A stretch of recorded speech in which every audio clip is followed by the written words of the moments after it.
মানে আমার ভীষণ খারাপ লাগতেছে। এখানে আমরা 2000 মানুষের আয়োজন করছিলাম ভাতের।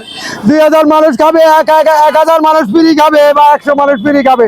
1000 মানুষের ভাত এইভাবে নষ্ট করে তস করে সবগুলোর সাথে মিশিয়ে দিচ্ছে।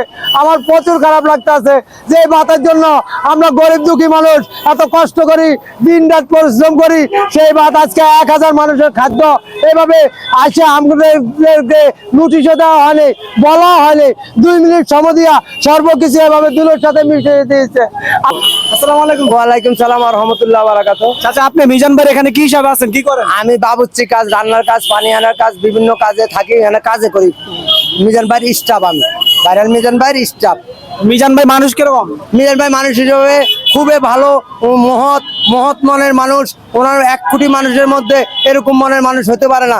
মিজান ভাই মনটা আল্লাহ পাকে ওইভাবে সৃষ্টি করছে আমার মনে হয়। আমরা যে দেখলাম মিজান ভাই অনেক মানুষের ফ্রি খাওয়াইতো, এই বিষয়ে কিছু বলেন। মিজান ভাই প্রতিদিন 100 অসহায় নিরহ প্রতিবন্ধী হতে শুরু করে অন্ধ কানা ল্যাংড়া লুলা যা আছে সর্বকেও 100 জন প্রতিদিন মিজান ভাই ফ্রি খাওয়াতো। আর আমাদেরকে জেলখানা যাওয়ার পরে বলছে আমরা ফ্রি খাওয়ানোর জন্য আমরা প্রতিদিন 60 জন 70 জন ফ্রি খাওয়া দিচ্ছি। এর মধ্যে হঠাৎ করে আজকে আমাদেরকে কোনো নোটিশ দেওয়া হয়নি, কোনো সময় দেওয়া হয়নি। হঠাৎ করে সিটি কর্পোরেশনের গাড়ি এসে আমাদের রান্না করা ভাতের উপরে হামলা, তরকারির উপরে হামলা, আমাদের জিনিসের উপরে হামলা দিয়ে জিনিসগুলো নিয়ে গেছে। সর্বকিছু তরকারি দেখেন, এই যে এখানে মধ্যে ভাত, এইভাবে যে ভাতের জন্য মানুষ কষ্ট করে, মানব জাতি কষ্ট করে, সেই ভাত 1000 লোকের মানুষের খাদ্যর মতো এটার নিচে পড়ে আছে, এইদিকে পড়ে আছে, ওইদিকে পড়ে আছে, ছিটাইয়া মিটাইয়া সবগুলোর সাথে একসাথে হয়ে গেছে 1000 লোকের খাদ্য।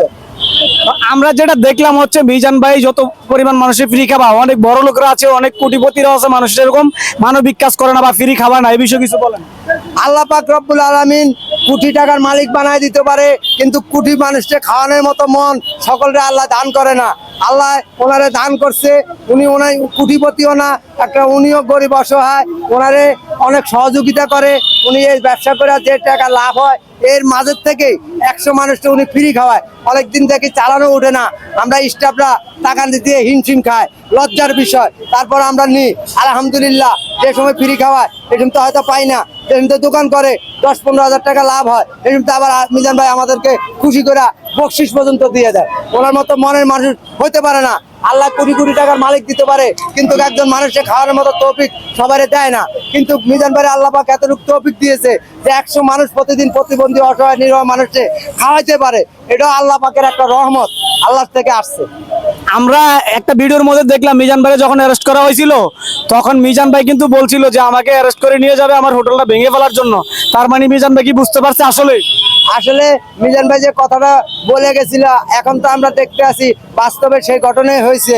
মিজান ভাই মনে আগে ডাক দিছে যে উনি ওনারা এইভাবে পরিকল্পিতভাবে নেওয়ার পরে উনি ওনার দোকানটা হয়তো ভেঙে দিবে, কিন্তু বাস্তবে ওই জিনিসটা আজকে দেখলাম যে ওনারা আসলে দোকানটা এভাবে ভেঙেছিল, তছনছ করে দেওয়া হয়। তার মানে মিজান ভাই কথাই সত্য হয়েছে। তার মানে মিজান ভাইয়ের কথাই সত্য হয়েছে, উনি বুঝতে পারছে বিষয়টা, হ্যাঁ ওটাই ঘটনা সত্যি হয়েছে।